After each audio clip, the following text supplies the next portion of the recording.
നമസ്കാരം.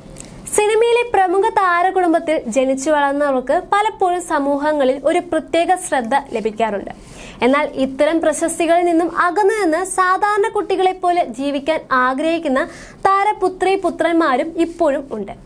തമിഴ്, തെലുങ്ക്, ഹിന്ദി സിനിമാ ലോകത്ത് തന്റേതായ ഇടം കണ്ടെത്തിയ പ്രശസ്ത നടി ശ്രുതി ഹാസനും അത്തരമൊരു വേറിട്ടൊരു സ്കൂൾ ജീവിതമായിരുന്നു നയിച്ചിരുന്നത്. ഇന്ത്യൻ സിനിമയിലെ ഏറ്റവും പ്രമുഖ താരകുടുംബങ്ങളിൽ ഒന്നിൽ ജനിച്ചെങ്കിലും ആ പ്രശസ്തി സ്കൂൾ ജീവിതത്തിൽ നിന്ന് അകറ്റി നിർത്താനായിരുന്നു നടിയും ഗായികയുമായ ശ്രുതി ഹാസന്റെ തീരുമാനം.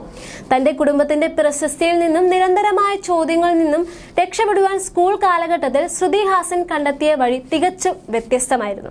നടൻ കമൽഹാസന്റെ മകളായിരുന്നിട്ടും സ്കൂളിൽ താൻ മറ്റൊരു പേരിലായിരുന്നു പഠിച്ചതെന്ന് ശ്രുതി ഒരിക്കൽ വെളിപ്പെടുത്തിയിരുന്നു. മാധ്യമപ്രവർത്തകൻ സുധീർ ശ്രീനിവാസനുമായുള്ള അഭിമുഖത്തിലാണ് ശ്രുതി ഈ കൗതുകകരമായ വിവരം പങ്കുവച്ചിരുന്നത്. സ്കൂൾ പഠനകാലത്ത് താൻ പൂജ രാമചന്ദ്രൻ എന്ന പേരിലായിരുന്നു അറിയപ്പെട്ടതെന്നും സ്കൂൾ രേഖകളിൽ പിതാവിന്റെ പേര് ഡോക്ടർ രാമചന്ദ്രൻ എന്നായിരുന്നുവെന്നും നടി പറയുന്നുണ്ട്. പ്രശസ്തനായ പിതാവിന്റെ മകളാണെന്ന് സഹപാഠികളോട് ഒരിക്കലും പറഞ്ഞിരുന്നില്ല. മറ്റെല്ലാ വിദ്യാർത്ഥികളെയും പോലെ സാധാരണ ജീവിതം നയിക്കാനാണ് ആഗ്രഹിച്ചിരുന്നതെന്നും ശ്രുതി വ്യക്തമാക്കുന്നുണ്ട്. മാതാപിതാക്കളുടെ പ്രശസ്തിയുടെ പേരിൽ പ്രത്യേക പരിഗണന ലഭിക്കാനോ വ്യത്യസ്തമായി കണക്കാക്കപ്പെടാനോ താല്പര്യമുണ്ടായിരുന്നില്ല.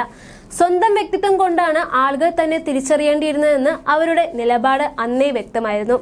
ഈ തീരുമാനം കാരണം സമ്മർദ്ദങ്ങളോ അനാവശ്യമായ ഇടപെടലുകളോ ഇല്ലാതെ സാധാരണ സ്കൂൾ ജീവിതം ആസ്വദിക്കുവാൻ കഴിഞ്ഞുവെന്നും അന്ന് ഒരു ദിവസം ശ്രുതി ഹാസൻ തന്നെ വെളിപ്പെടുത്തിയിട്ടുള്ള കാര്യമാണ്. താരപുത്രന്മാരും പുത്രിമാരും ചെറുപ്പത്തിൽ തന്നെ ശ്രദ്ധാകേന്ദ്രങ്ങളാവുന്ന സാഹചര്യത്തിൽ ശ്രുതിയുടെ ഈ വെളിപ്പെടുത്തൽ ആരാധകരെ അത്ഭുതപ്പെടുത്തിയിരിക്കുകയാണ്.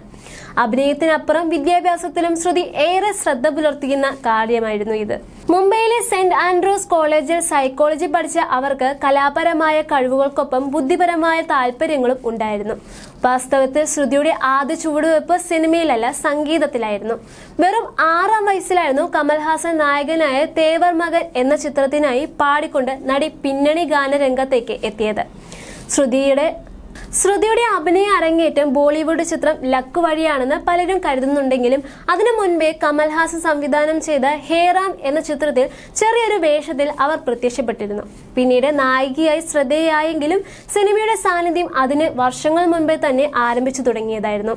ഇന്ന് ഇന്ത്യൻ സിനിമയിൽ നടി, ഗായിക, അവതാരക എന്നിങ്ങനെ സ്വന്തം വ്യക്തിമുദ്ര പതിപ്പിച്ച താരമാണ് ശ്രുതി ഹാസൻ.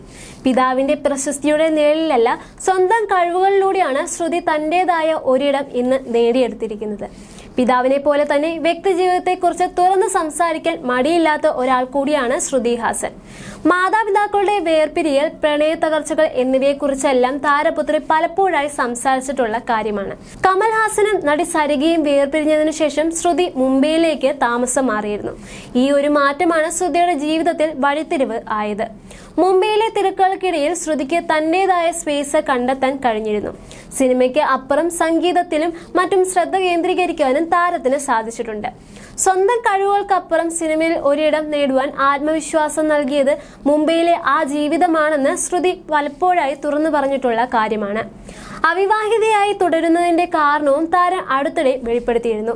വിവാഹം എന്ന ആശയത്തോടെ തനിക്ക് പേടിയാണെന്നും ഒരു സ്വതന്ത്ര വ്യക്തിയായിരിക്കുവാൻ ഞാൻ ഈ ജീവിതകാലം മുഴുവൻ പരിശ്രമിച്ചിട്ടുണ്ട്. അത് ഒരു കടലാസിലൂടെ മറ്റൊരാളുമായി ബന്ധിപ്പിക്കുക എന്ന ആശയം ശരിക്കും എന്നെ ഭയപ്പെടുത്തുന്നുണ്ടെന്ന് എന്നാണ് നടി പറഞ്ഞിട്ടുള്ളത്. വിവാഹത്തോട് ഭയമുണ്ടെങ്കിലും അമ്മയാകാൻ ശ്രുതി ആഗ്രഹിക്കുന്നുണ്ട്.